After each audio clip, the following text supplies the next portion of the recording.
May I come in, sir? Good afternoon, sir. Thank you, sir. Please tell me something about yourself. Sir मेरा नाम प्रिया कुमारी है। मैं गया बिहार की रहने वाली हूँ। मैंने अपना बीटेक कंप्यूटर साइंस में Maulana Abul Kalam Azad university of technology Kolkata से किया।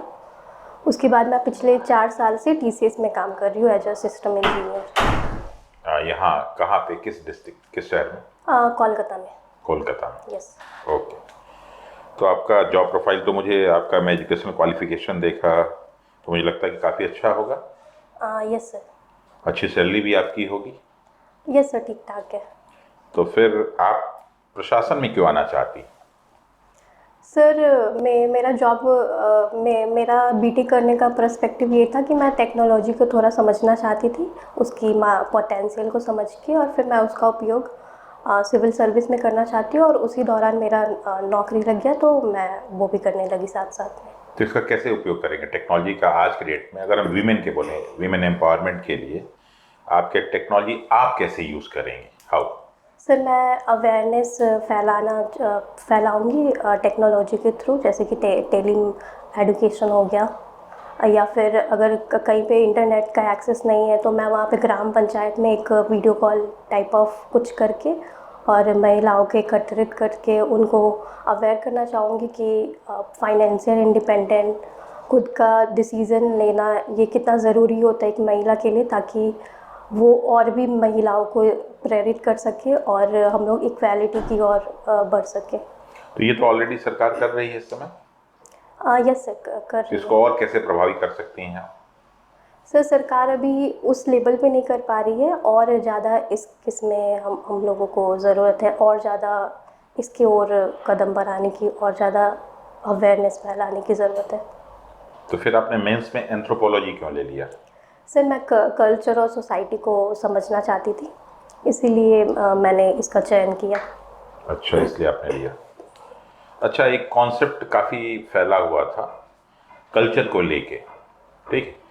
तो क्लासेस ऑफ सिविलाइजेशन के बारे में आपने कभी पढ़ा है? No sir.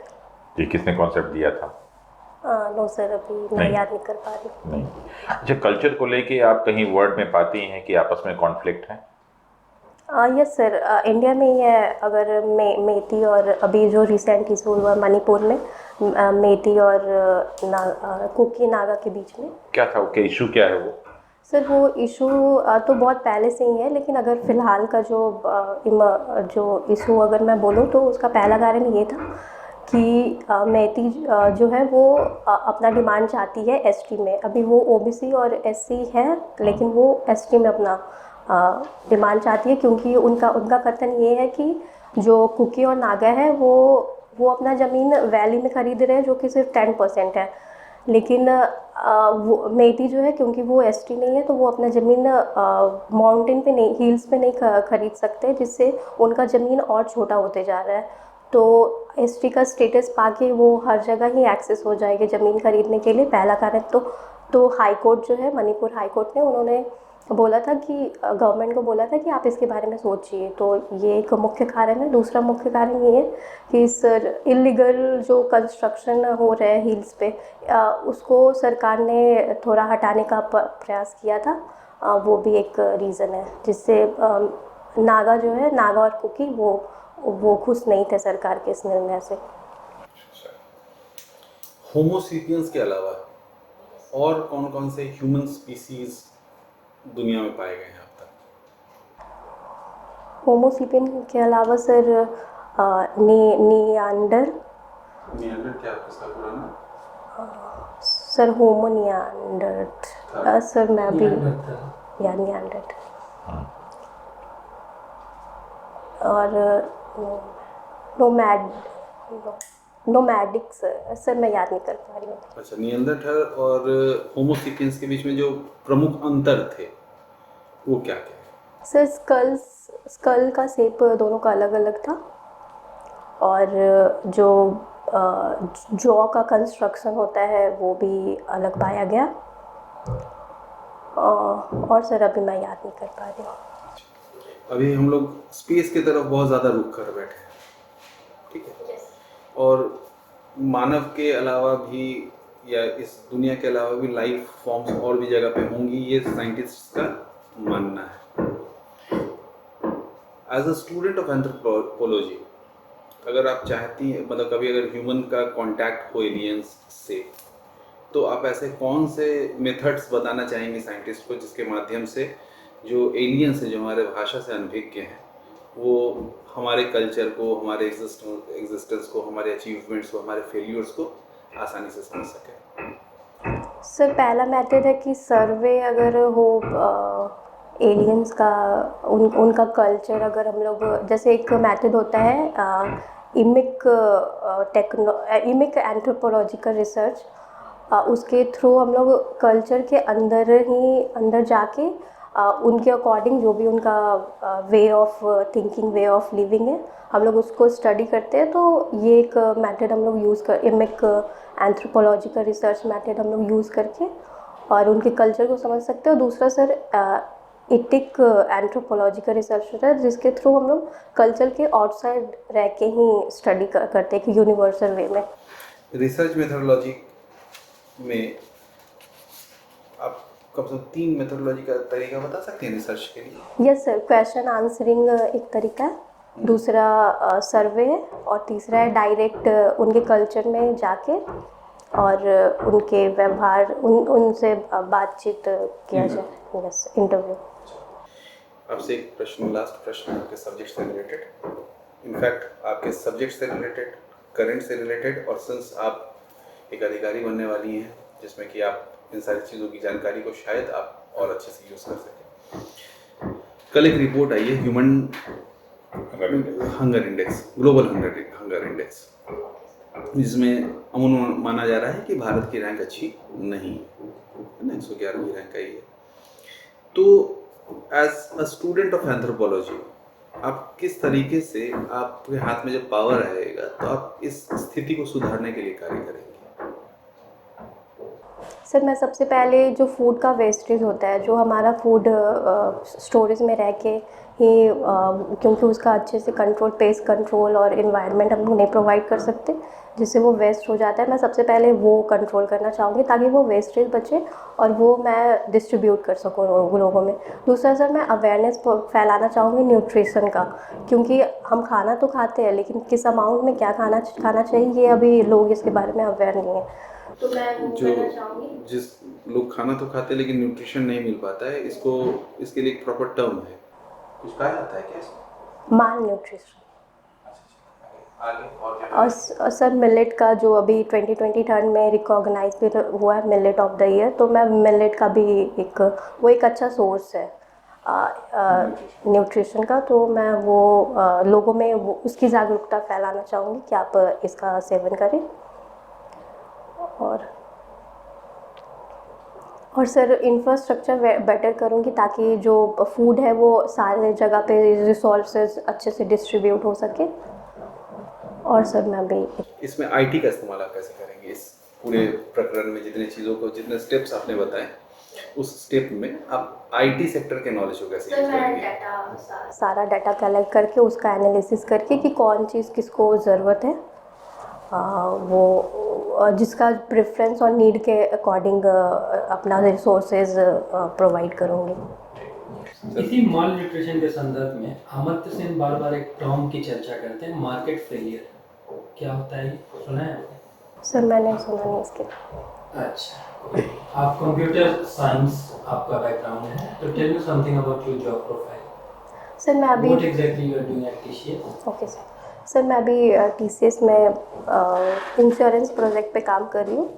बेसिकली मैं यूज़र इंटरफेस देखती हूँ, जो भी कस्टमर का नीड है वो मुझे एक स्टोरी के फॉर्म में यूएस प्रोवाइड करता है। ये एक यूएस की कंपनी है, ट्रांस अमेरिका, वो मुझे प्रोवाइड करती है और मैं उसका एनालिसिस करके कि क्या नीड है, मैं वो एग्जीक्यूट करके और परफॉर्म करती हूँ, ये सही काम कर रहे हैं कि नहीं। 1 जीबी में कितने बाइट्स होते हैं?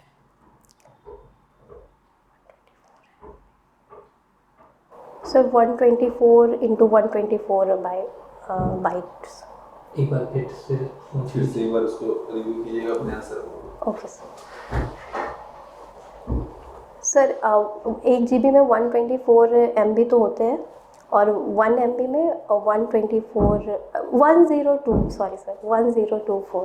बाइट होते हैं 1 MB में, तो दोनों को मल्टीप्लाई करके वो हो जाएगा 10 टू द पावर। सर मैं अभी कैलकुलेट नहीं कर पा रही हूँ। अच्छा, बिट का फुल फॉर्म क्या होता है? बिट का फुल फॉर्म,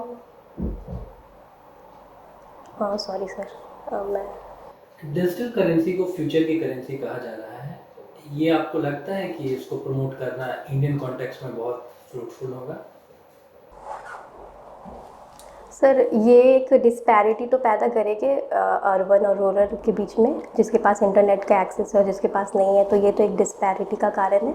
लेकिन सर अभी क्योंकि सारे ही कंट्री ही इसके तरफ जा रहे हैं, तो अगर हम नहीं जाएंगे तो हम पीछे रह सकते हैं। तो डेफिनेटली हम लोग को एक कदम बढ़ाना चाहिए और जो लोग पीछे हैं उनको कुछ सपोर्ट दे के उनको भी अवेयरनेस करना चाहिए, उनके तक भी ये सुविधा पहुंचानी चाहिए। तो ये एक जा सकते हैं हम लोग इसकी तरफ। What is scientific computing?